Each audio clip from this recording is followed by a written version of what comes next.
Suck on my tail again. So here we go. The wolf's story. You have to imagine this is the wolf talking to you, telling his side of the story. What really happened to Little Red Riding Hood?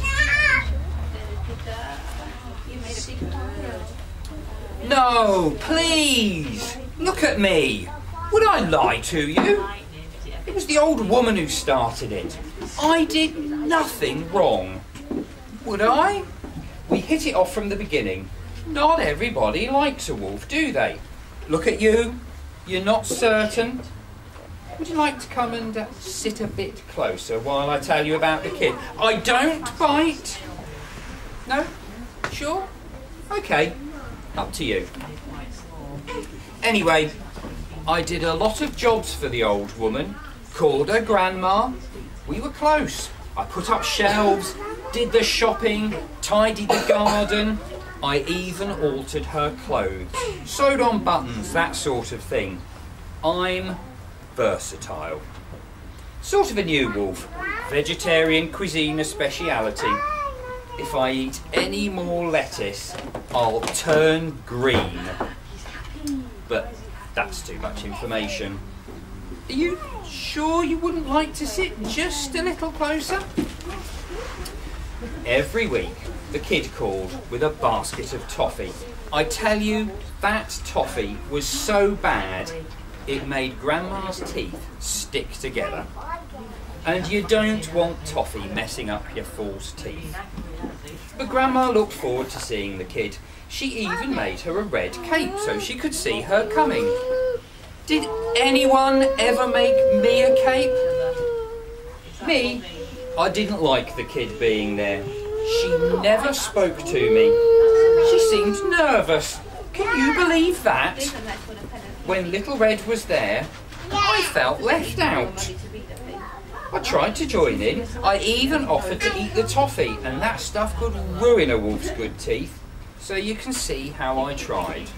But they just ignored me. The day it happened was like this. I saw the kid coming with her big basket of toffee.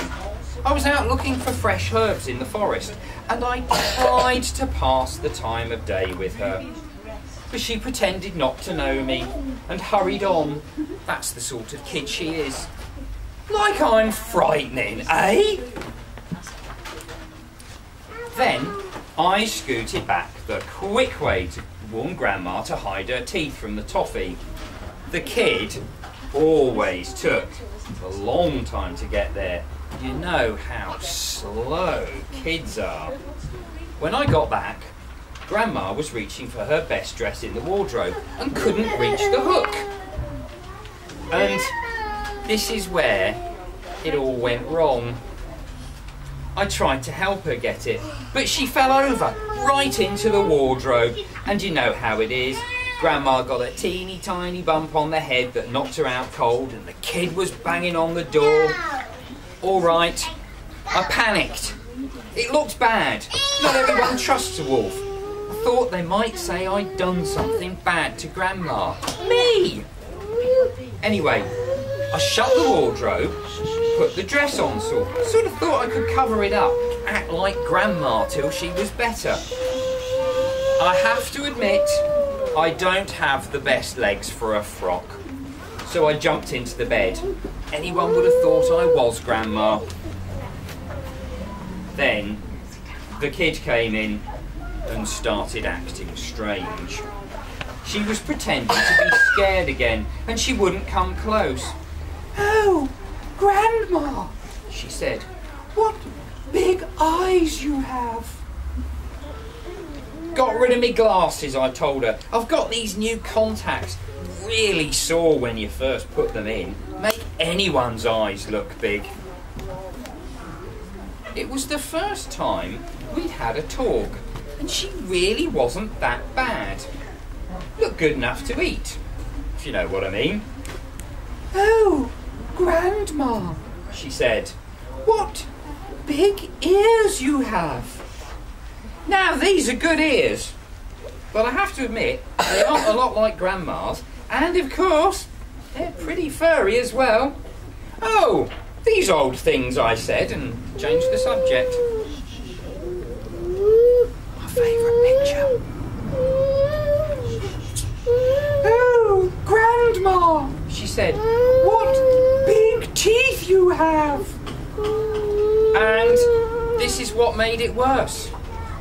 She was about to pop one of her sticky toffees into my mouth, and I couldn't stand that. So I leapt out of bed, and it may have looked as if I was going to eat her or something. Then she started screaming, "Wolf! Wolf! You've eaten my grandma!"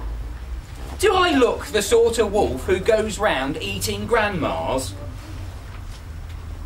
It got worse. The door swung open. There was a woodman there the size of a tree, with an axe. I shouted for help, but Grandma was still out cold in the wardrobe. She would tell you the truth. She really would. The woodman took a swing at me, and I was this close to being a fur wrap. I jumped out of that window with the sound of the axe crashing down behind me. I ran all the way to town, and I have to tell you, a wolf in a dress is an embarrassed wolf. People were laughing, and that's not nice.